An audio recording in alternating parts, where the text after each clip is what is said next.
Russia अपने secret natural powers के जरिए एक बार फिर से सुपर पावर बन सकता है, जहां पर अभी भी रशिया का एक बड़ा हिस्सा बर्फ से ढका हुआ है, तो दूसरी तरफ से नेटो अलायंस ने इसके गिर्द घेरा तंग कर रखा है।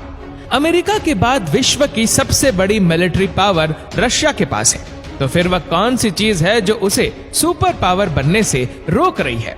लेकिन सवाल यह है कि आखिर कैसे? रशिया की जियोग्राफिकल लोकेशन में ऐसे कौन से चेंजेस होने वाले हैं जो इसको एक बार फिर से सुपर पावर बना देंगे? रशिया एरिया के हिसाब से विश्व का सबसे बड़ा देश है। इसका अंदाजा इस बात से लगाया जा सकता है कि रशिया के वेस्ट में जब सनराइज का टाइम होता है, उसी वक्त रशिया के ईस्ट में रात के खाने का वक्त होता है। 17 लाख स्क्वायर किलोमीटर के एरिया में फैला रशिया इतना बड़ा है कि इसके अंदर 204 यूनाइटेड अरब एमिरेट्स, 5 इंडिया या 8 सऊदी अरबिया या फिर 19 पाकिस्तान जैसे देश फिट आ सकते हैं। रशिया एरिया में तो बड़ा है ही, इसी के अलावा इसकी जमीन के नीचे विश्व के सबसे बड़े ऑयल और गैस के रिजर्व भी मौजूद है। नेचुरल गैस रिजर्व में रशिया का पहला नंबर है, जबकि ऑयल रिजर्व्स में रशिया 8वें नंबर पर आता है। 2021 के एक सर्वे के मुताबिक यूरोप के कई देश ऐसे हैं जो पूरी तरह से रशिया की गैस पर आधारित है। अगर एवरेज निकाली जाए तो पूरे यूरोप में 40% गैस रशिया से ही जाती है। यानी अगर रशिया यूरोप को गैस देना बंद कर दे तो पूरे यूरोप की इकोनॉमी पर बहुत बड़ा असर पड़ सकता है।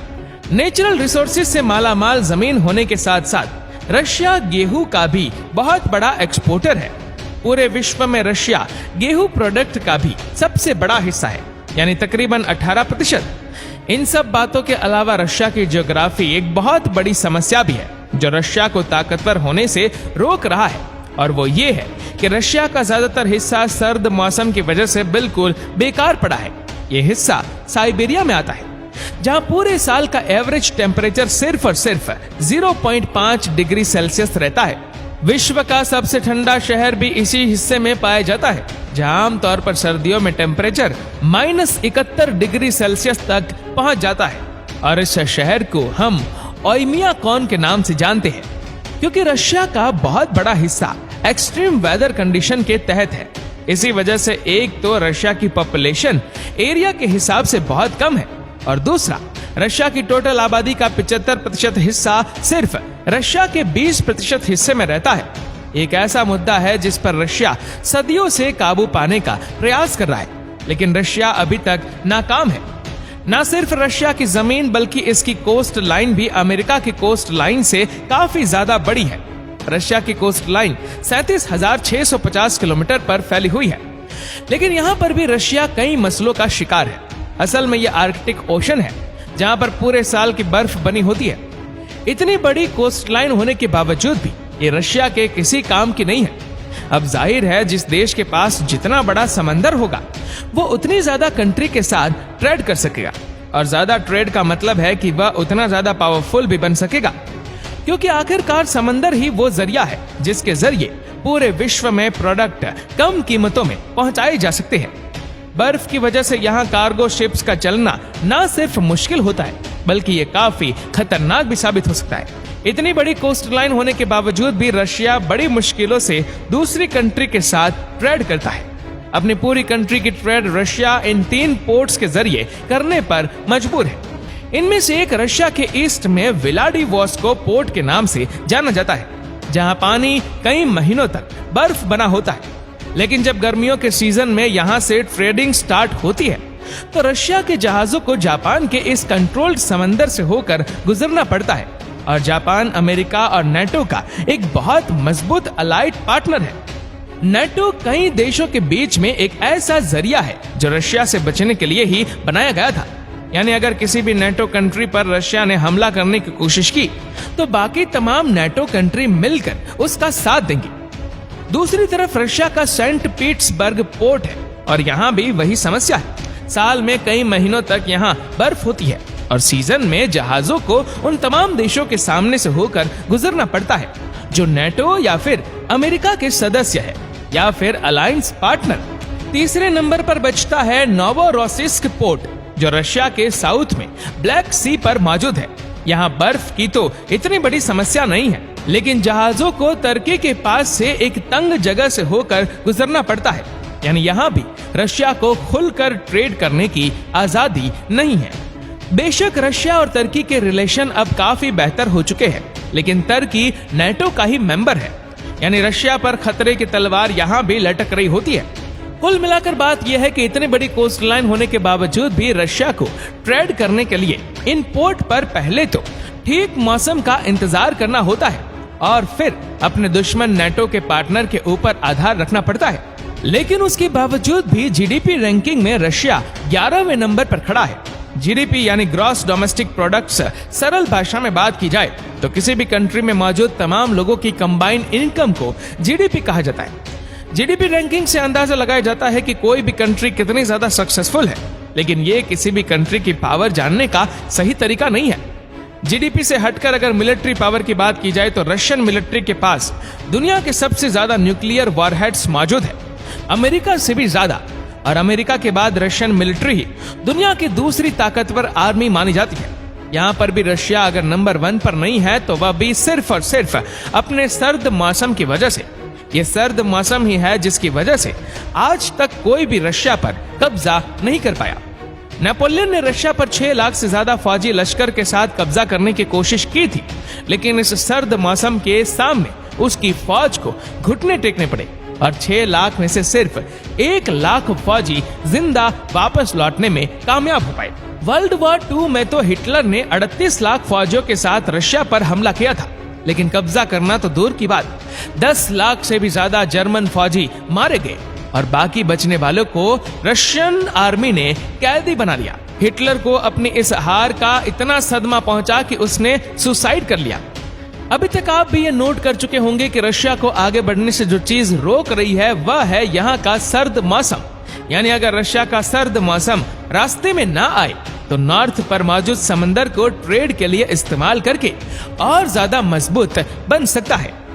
इसके अलावा रशिया के कई इलाके गोल्ड, यूरेनियम और डायमंड जैसे कीमती मिनरल्स और मेटल्स से भरे हुए हैं, लेकिन सर्द मौसम की वजह से उनकी माइनिंग करना मुमकिन नहीं है। अगर ये सर्द मौसम ना हो तो इन तमाम मिनरल्स और मेटल्स को माइनिंग करके रशिया कामयाबी की बुलंदियों तक पहुंच सकता है। साथ ही साथ इंसान की सबसे बड़ी रिक्वायरमेंट है गेहूं। जैसा कि आपने पहले भी जाना कि रशिया गेहूं का भी सबसे बड़ा एक्सपोर्टर है। रशिया जो अपनी सिर्फ 20% जमीन को इस्तेमाल करके दुनिया का सबसे बड़ा गेहूं का एक्सपोर्टर बन सकता है, तो सोचे अगर वह अपनी 100% जमीन को इस्तेमाल करने के काबिल हो जाए तो वह क्या कुछ एक्सपोर्ट कर सकता है। और अगर ऐसा हो जाए तो जीडीपी रैंकिंग में अमेरिका को भी बहुत पीछे छोड़ सकता है। हैरतअंगेज तौर पर एक तरीका ऐसा जरूर है जिससे रशिया इस सर्द मौसम से छुटकारा पा सकता है, और वह है ग्लोबल वार्मिंग। ग्लोबल वार्मिंग की वजह से मुमकिन है कि रशिया आने वाले सालों में एक बार फिर से सुपर पावर बन जाए। रेफरेंस के लिए इस हीट मैप को देखें।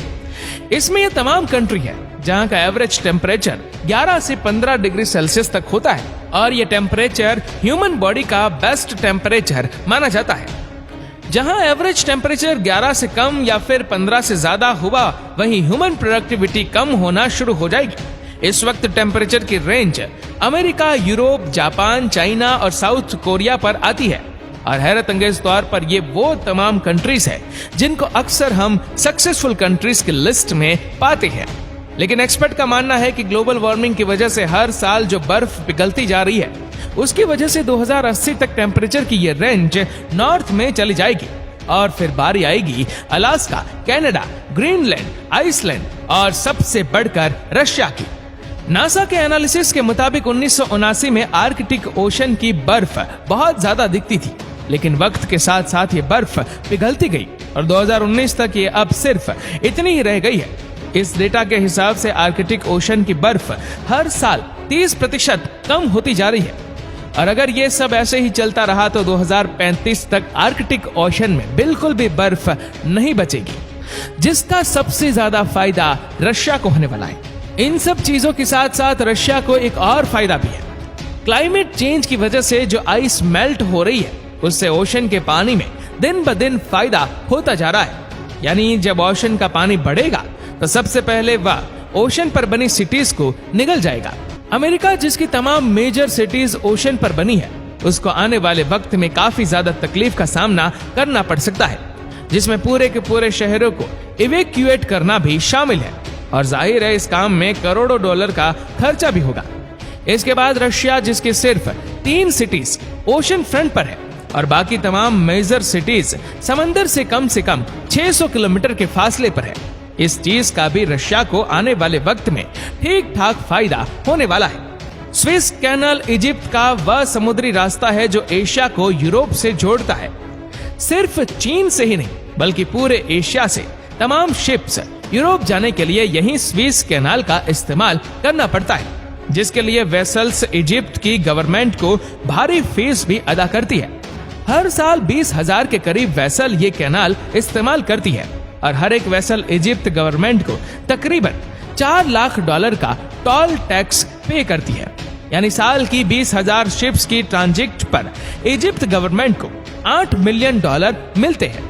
चाइना के शंघाई पोर्ट से यूरोप में रॉटरडैम पोर्ट तक शिप्स को 18,000 किलोमीटर का फासला और 37 दिन लग जाते हैं, लेकिन आर्कटिक ओशन में बर्फ पिघल जाने के बाद शिप्स रशिया से होकर गुजरेंगी, जो शंघाई से रॉटरडैम तक सिर्फ 10,500 किलोमीटर और 22 दिन का सफर बनता है। यानी जहां चाइनीज कंपनी को लाखों डॉलर ट्रांसपोर्टेशन के बचेंगे, वहीं रशिया को उसके कंट्रोल समंदर से गुजरने की भारी टोल फीस भी पे करेंगे। एग्रीकल्चर से लेकर नेचुरल गैस तक और कीमती मिनरल्स की माइनिंग से लेकर रशिया में पॉपुलेशन ग्रोथ तक, क्लाइमेट चेंज की वजह से तमाम सेक्टर्स पर रशिया का पलड़ा भारी दिख रहा है और इसके काफी ज्यादा चांसेस है कि आने वाले 50 या 60 सालों के बाद रशिया एक बार फिर से वर्ल्ड सुपर पावर बन के उभरेगा। दोस्तों, आशा करते हैं कि वीडियो आपको पसंद आई होगी। आपको ये वीडियो कैसे लगी नीचे कमेंट करके जरूर बताएगा और अगर आपको वीडियो अच्छा लगा हो तो इस वीडियो को लाइक करेगा, शेयर करेगा ज्यादा से ज्यादा लोगों तक और ऐसी ही और भी रोचक जानकारियों के लिए सब्सक्राइब करें हमारे YouTube चैनल को और फेसबुक पर फॉलो करें हमारे पेज को। धन्यवाद।